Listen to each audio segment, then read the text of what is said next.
Damos inicio a la audiencia de este martes en el Tribunal de la Tarde y nos acompaña la abogada Laura Acosta, a quien damos la bienvenida a este Muchas espacio. gracias por invitarme. Bueno, muy bien. El motivo por la cual le citamos a esta audiencia está relacionada con los casos que el Ministerio Público ha bautizado como Calamar, el más reciente Camaleón, por el caso también de Hugo Veras y el otro de Gonzalo Castillo, que por cierto, pues hemos visto que se ha aplazado varias veces esta audiencia. Ahora fue reenviada para el mes de diciembre y quisiéramos conocer cuáles fueron las razones por las cuales han sido aplazadas.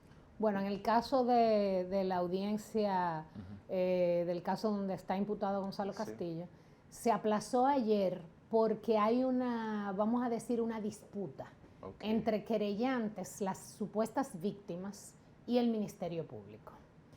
Y la jueza. Eso no tiene nada que ver con los imputados no han hablado. Las supuestas víctimas presentaron, dos abogados de víctimas presentaron excusa médica. El Ministerio Público dijo que como había un abogado que había dado calidades, no había necesidad de aplazar. Nosotros estuvimos de acuerdo porque nosotros lo que queremos es que se conozca.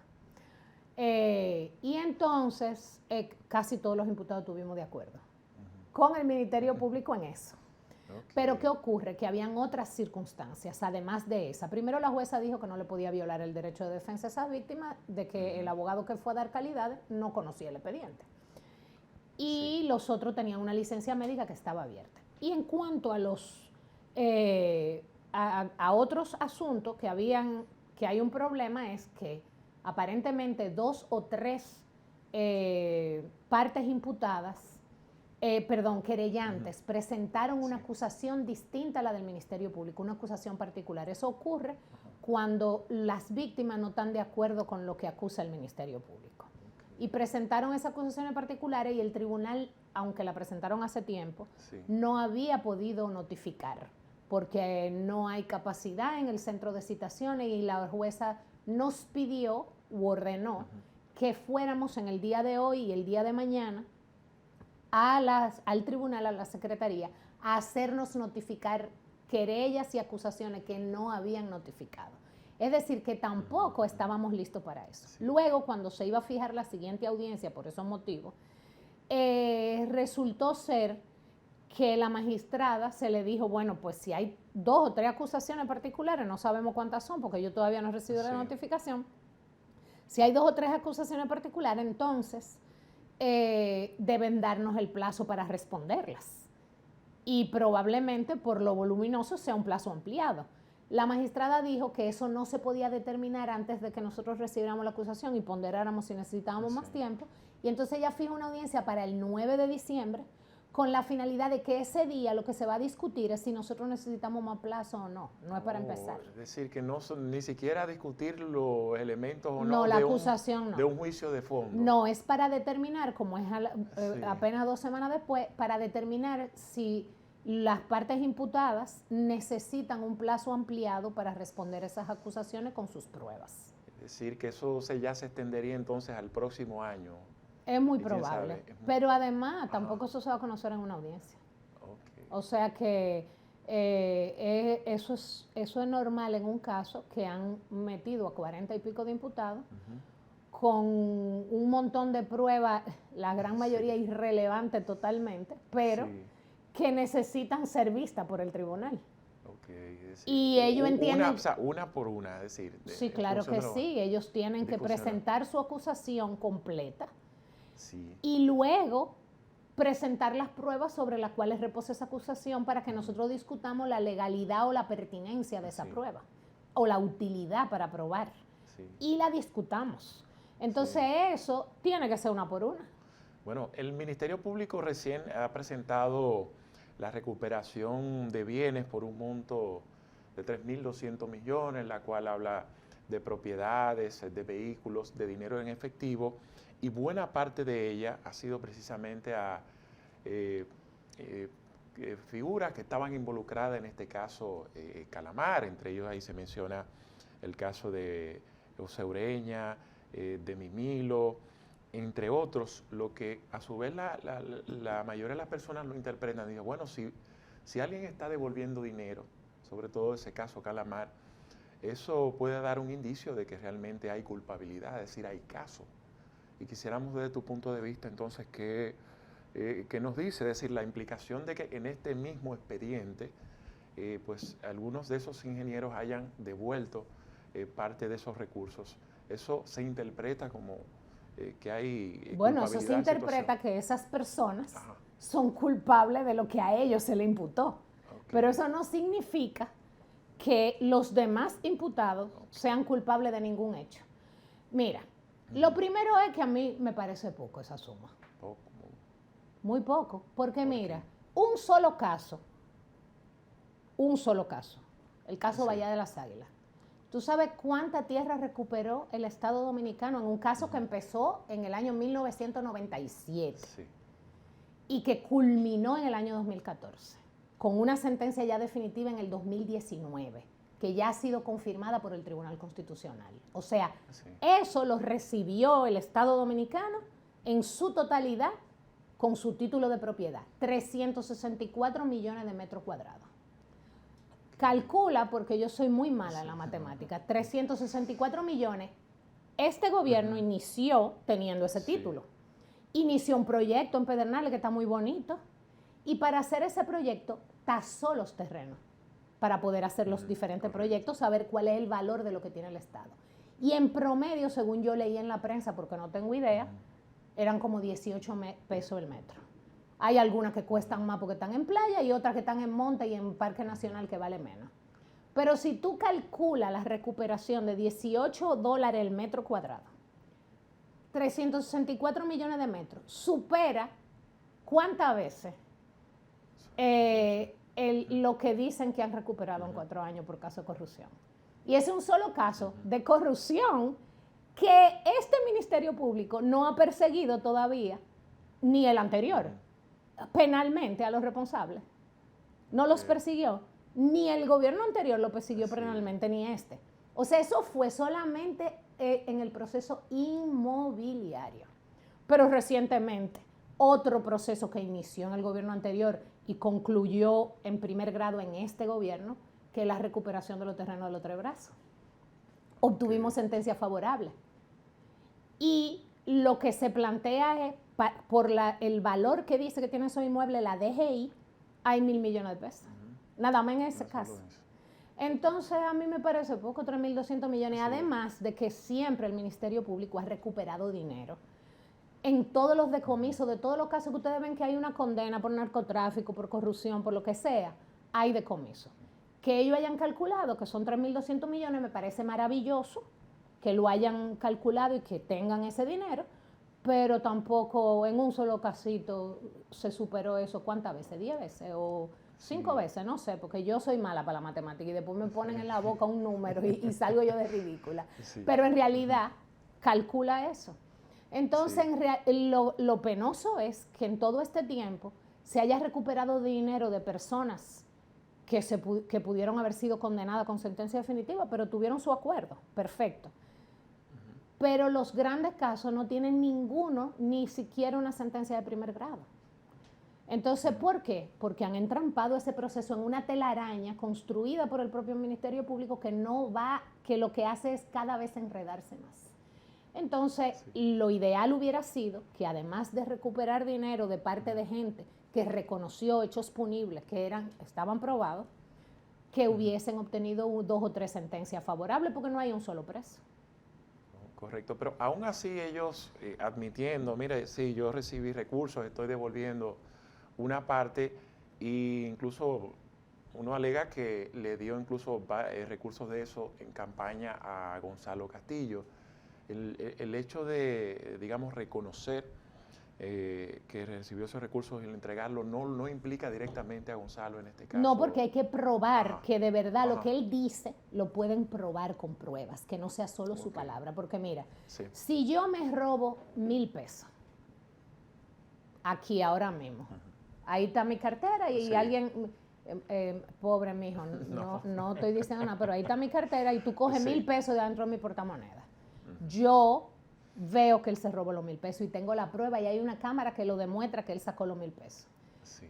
Y cuando lo agarramos, tú lo agarras, lo agarramos todito y lo sentamos ahí, viene la policía con casco y chaleco, lo esposan, se meten en su casa de noche a las 3 de la mañana y lo trancan en un cuartico y comienzan a decirle, si tú no dices a quién le diste ese dinero, porque yo quiero acusar a Pedro que está ahí afuera. Porque yo no es a ti que te quiero, es a Pedro que está ahí afuera que yo quiero. Entonces tú tienes que decir que de esos 1,000 pesos tú le diste a Pedro. ¿Cuánto tú le diste a Pedro? Yo le di 500 pesos a Pedro.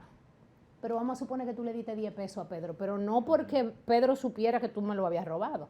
Pedro vino ahí afuera y le dijo, mira, préstame 100 pesos, dame 100 pesos que lo necesito para comprar un jugo ahí abajo. Y tú vas y le das 100 pesos. Pedro no sabe que tú se lo robaste. Y tú le das los 100 pesos. Y después él dice, bueno, mira, yo te voy a devolver 200, porque yo le di 800 a Pedro. Pero no es verdad.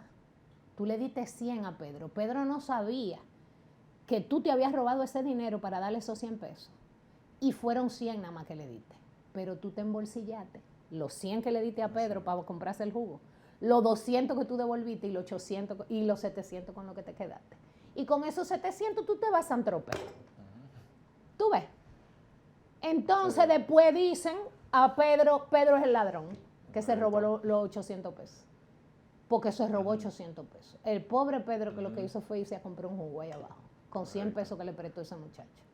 ¿Tú me entiendes? Sí. Es tan simple como eso. Entonces aquí, si los procesos penales se van a basar en que el que reconoce ser un ladrón diga, bueno, sí, yo me los robé, y tú tienes prueba de que tú te robaste esos 1,000 pesos, pero tú dices para no tener que devolver los 1,000 pesos y solamente devolver 200. Tú dices que los 800 tú se los diste a otra gente. Esa otra gente es la que va presa, la que sufre el escarnio público, la humillación, el maltrato, las imputaciones en medios de comunicación que no se prueban en los tribunales. Ese es el que sufre. Y tú no tienes una sola prueba más que el testimonio del ladrón. Sí. Porque ese testimonio del ladrón, si hay prueba de que Pedro y él estaban hablando y tú tienes una cámara allá afuera y se oye yo hablando, mira, ve y róbate los 1,000 pesos de Laura y dame 500. Entonces ahí sí. Pero por lo que diga una persona que dice que es un ladrón y que reconoce haberse llevado los 1,000 pesos, estamos locos. Sí. Entonces, en este caso particular, la persona que imputa a Gonzalo Castillo reconoce haberse llevado mucho, pero mucho más, solamente con una sola compañía.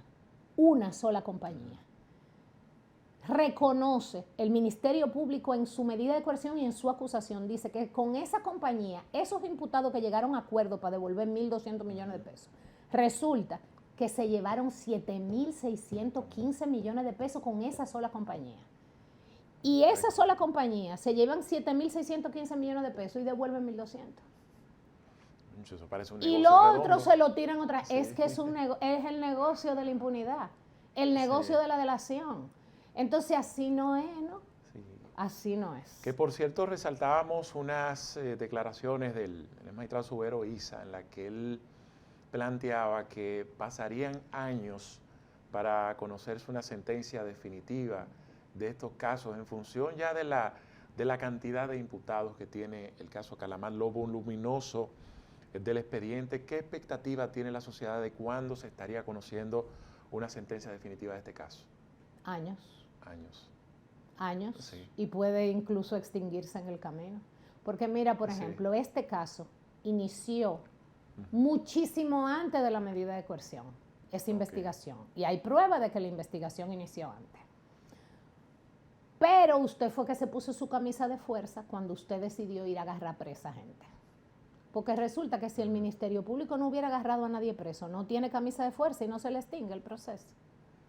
Si mañana eso se extingue porque pasó muchísimo tiempo y no se conoció el proceso, la culpa no la buscan en los jueces porque al Ministerio Público le encanta tirarle un cubo al Poder Judicial.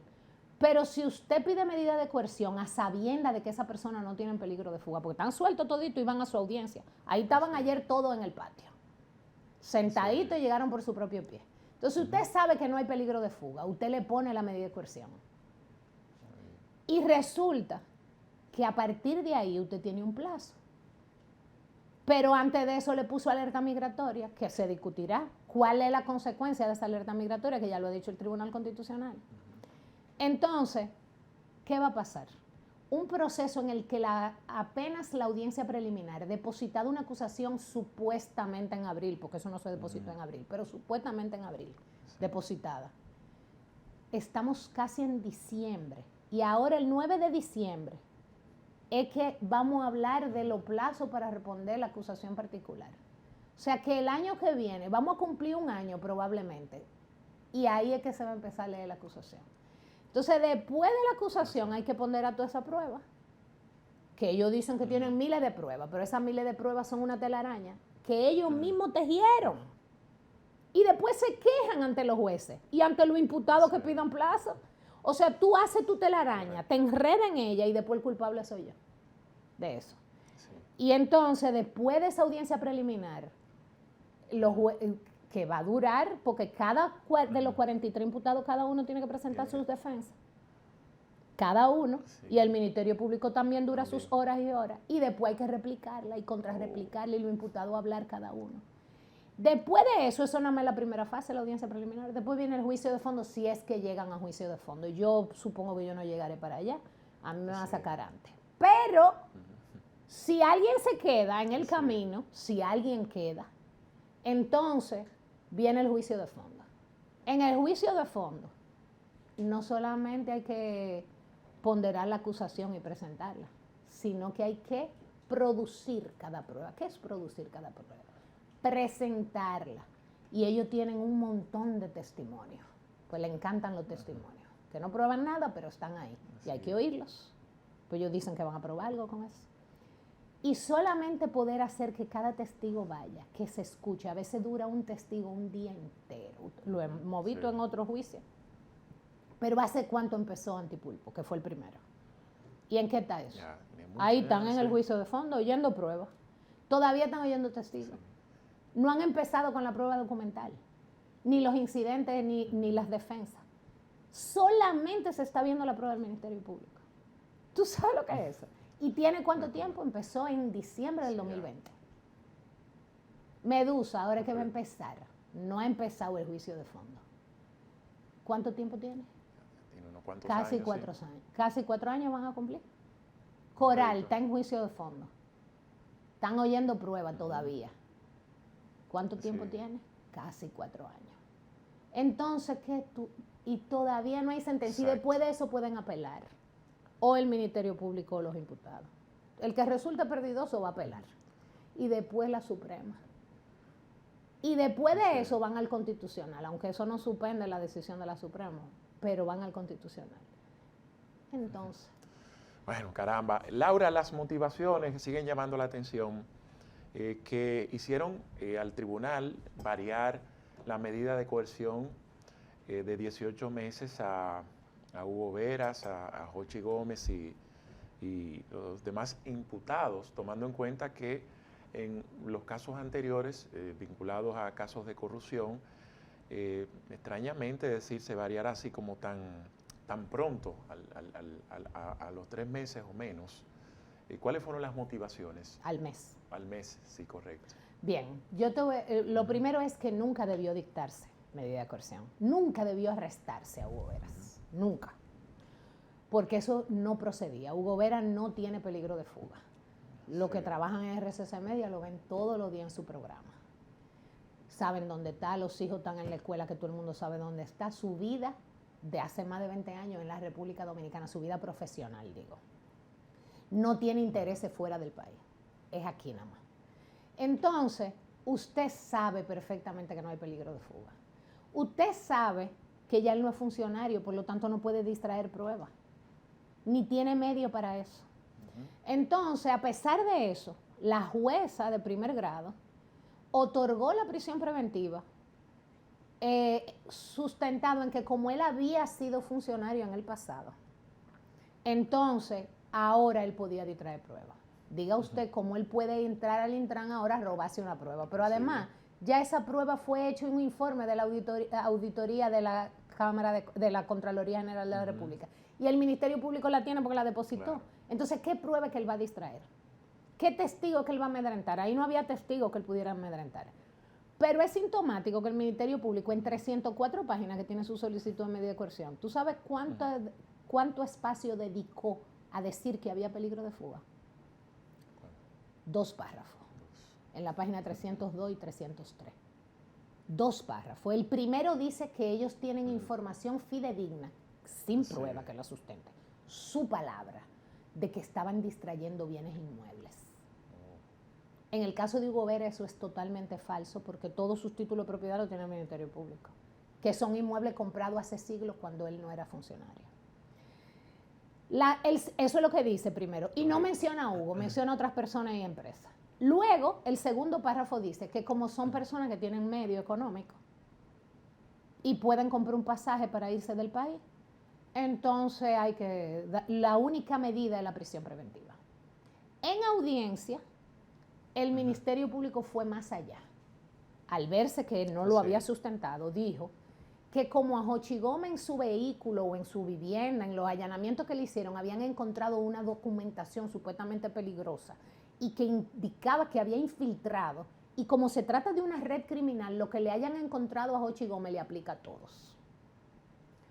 Pero la defensa de Jochi Gómez demostró que los documentos, que eran cartas a la Contraloría hechas por Wilson Camacho, pidiendo información, habían sido depositados por el propio Wilson Camacho en el Tribunal Superior Administrativo.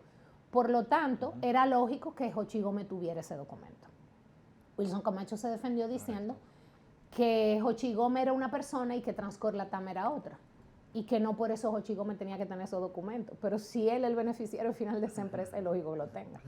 Y hablaron de otros documentos. Yo, como me preocupo por mi defensa de Hugo Vera, lo que me preocupó es que el Ministerio Público diga que si te encontraron a ti documentos, esos documentos me aplican a mí. Eso no es posible. La Constitución lo prohíbe. Nadie puede ser reducido a prisión por el hecho de otro. Y eso fue lo que hizo la jueza. Entonces, en la Corte de Apelación, la Corte ponderó la inexistencia de peligro de fuga, pero sobre todo es que nunca nadie probó que había peligro de fuga. Es que aquí estamos locos, metemos preso y soy yo que tengo que demostrar que yo no tengo peligro de fuga. ¿Por qué? Porque yo tengo dinero en el banco para comprar un pasaje. O sea que aquí todo el que haya sido funcionario en el pasado tiene peligro de fuga. Y todo aquel que pueda comprar un pasaje para montarse en un avión tiene peligro de fuga. Es una barbaridad. Entonces la Corte consideró que eso era una barbaridad y entendió a unanimidad en el caso de Hugo Vera y Pedro Padovani que no existía ni fundamento del Ministerio Público ni fundamento del Tribunal de Primer Grado. Y con respecto a Jochi Gómez, tuvo el voto disidente de la magistrada que presidía la Corte, fundamentado en el hecho de que a él le habían sido encontradas armas en violación a la ley de armas, alegadamente por la magistrada, y que por ese motivo ella entendía que debía mantenerse en prisión preventiva él, pero como la Corte tiene 3 jueces, 2 votaron a favor de otra medida y 1 a favor de que la jueza de que no se le diera la libertad. ¿Qué va a pasar? Los hechos van a decir si había peligro de fuga o no. Muy bien. En el caso de Hugo, ¿verdad? Lo vemos que va diariamente a su espacio radial. Según también pues leíamos, tiene impedimento de salida. Él solamente puede moverse a su espacio laboral, un espacio limitado. Eso no es cierto. Él tiene una garantía económica a través de un contrato con una aseguradora, impedimento de salida, y debe presentarse los 3 primeros días hábiles de cada mes a firmar un libro en el tribunal que dictó la medida. Por lo tanto, él puede, dentro del país, él puede ir a Montecristi, a Pedernales, a Elia Piña y a Jimaní. Yo quiero decirte con respecto a que eso fue un mes, que ocurrió en un mes, el levantamiento de la prisión preventiva, primero por lo burdo que fue en este caso. Este caso fue, para mí, el más burdo de todos. Un caso hecho a la carrera, mediocre, muy mediocre. No digno de ese Ministerio Público, realmente.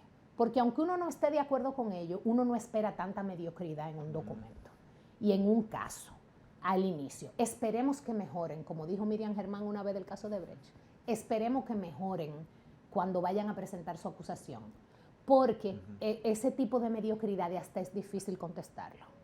Porque cuando uno contesta algo que tiene por lo menos algo de sustancia, uno es más fácil que responder una cosa que no tiene ni pie ni cabeza. Eso es lo primero, divorciado de la misma prueba que yo aporto. Pero ¿por qué un mes? Que es el cuestionamiento que se hace a la opinión pública. Bueno, no es cierto que en todos los demás casos se otorgó prisión preventiva por 18 meses. En el caso Calamar, solamente de los 17 imputados, 2 imputados fueron enviados a prisión preventiva por 18 meses. 2 solamente. Y no cumplieron los 18 meses porque fue variada la medida de coerción a raíz de revisiones solicitadas a los jueces de control. Y por la Corte de Apelación en un caso y por el juez de primer grado en otro. Y salieron a los 7 y 8 meses. Y en el caso de los arrestos domiciliarios, que Gonzalo Castillo fue mandado a un arresto domiciliario injusto, porque era innecesario y lo ha aprobado ahora, resulta que fue variado a los 8 meses, perdón. Entonces, porque nosotros lo solicitamos a los 8 meses, nosotros no lo solicitamos antes porque a Gonzalo no le interesaba. Y un día yo dije, pero para Navidad, para que vaya a ver porque se la estaban dificultando ir a ver a su papá y a su mamá. Y como le complicaban y había que trasladarlo, conmutar, a ver a su mamá, entonces nosotros decidimos pedir, pero no porque Gonzalo estaba trabajando en su casa. Y entonces nosotros decidimos pedir esa variación. Y no hemos pedido otra variación. En el caso de Calamar también, aquel impedimento de salida que le había sido el imputado que se iba porque tenía intereses fuera del país era Donald Guerrero, ya él se le levantó el impedimento de salida. Él ni siquiera tiene impedimento de salida, él solo tiene la garantía económica. Y a Gonzalo nosotros pedimos un levantamiento parcial del impedimento de salida por unos días y también nos lo dieron. Entonces, ¿qué se ha aprobado? ¿Estaban el lunes o no estaban? ¿Se montó un avión Donald para irse y no volver jamás? No. Gonzalo, ¿se montó un avión y no volvió? Tampoco. Entonces, ¿qué prueba eso? Que teníamos razón. Sí. ¿Y qué prueba esto también? Que ha habido un desgaste en la credibilidad del Ministerio Público a través del tiempo. Al principio, los jueces, ellos tenían una credibilidad frente al Poder Judicial de que si tenemos un caso blindado y esta gente son culpables y se robaron 40,000 millones de pesos. Entonces lo mandaban a prisión preventiva. Pero a medida que ha pasado el tiempo, los propios jueces se han dado cuenta y la opinión pública de que eso es un aparataje inicial para causar un golpe de efecto y que a medida que va pasando el tiempo la sustancia se diluye. Sí, que finalmente, Laura, ¿de qué se acusa realmente a Hugo Vera? Tomando en cuenta que yo sé que mucha gente se va con los titulares siempre y ve esos números redondos. Porque ese es el objetivo. Se robó 1.300 millones de pesos. Es el primer disparate. Sí. Es el primer disparate. Es el primer disparate porque lo que son 1.317 millones de pesos, vamos a sumarle los 17 extra, es el proceso de licitación. Recientemente se hablaba de un caso de la Optic, donde el propio director de la Optic dice, pero me están diciendo que yo alquilé por 1.400 millones, yo no he alquilado por 1.400, yo estoy pagando 10 millones o 12 millones mensuales. Bueno, pues en este caso, la licitación era por 1.317 millones y el Intrant, no Hugo Vera, porque Hugo Vera no lo sacó de su bolsillo, el Intrant pagó un avance, antes de ser ejecutado el contrato, por el contrato pagó un avance. ¿De qué lo acusa el Ministerio Público? Eso es interesante. Qué bueno que tú lo preguntas, porque todo el mundo se lleva. Lo primero es que él no está acusado ni de soborno ni de lavado de activos. Entonces... no está acusado de eso, pero tiene oposiciones sobre todos sus bienes. Porque hay que estrangularlo económicamente, a pesar de que tiene 3 hijos menores de edad.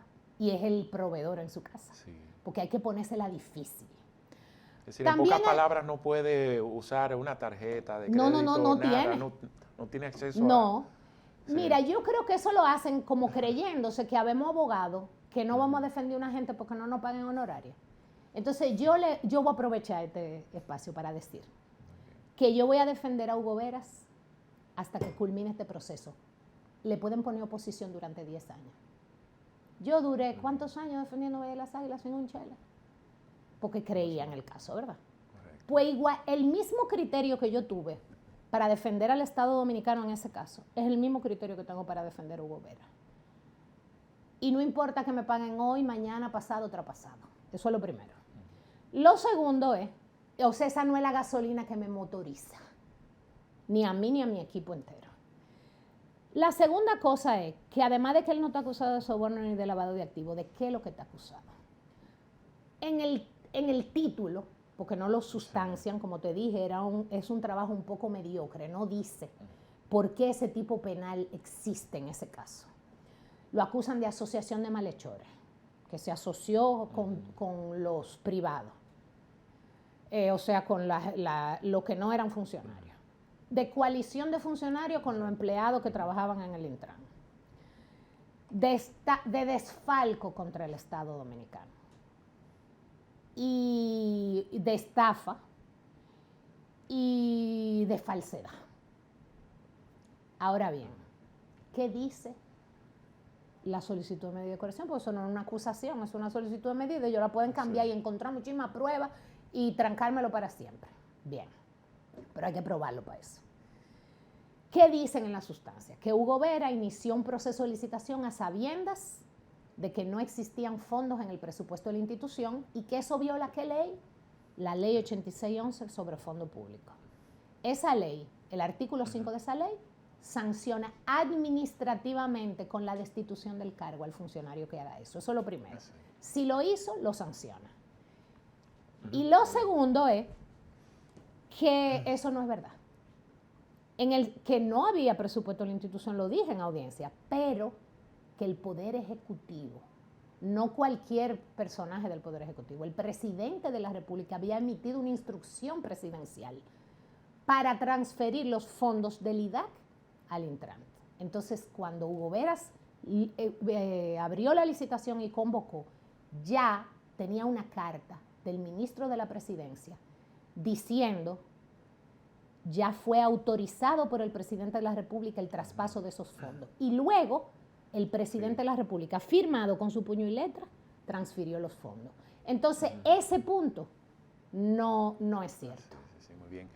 Laura, nosotros muy agradecidos de que haya accedido a nuestra invitación para responder a todas estas inquietudes relacionadas con estos casos que llevas en la justicia. Muchísimas gracias. Y yo siempre a la orden de detallarles cuando me gusta, cuando salen del titular, para nadar en las profundidades y ver que esas aguas están muy turbias.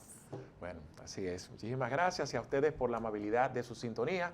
Por hoy nos despedimos y mañana, como de costumbre, en otro Tribunal de la Tarde, de 5 a 6, por Telefuturo 23. Feliz resto de la tarde.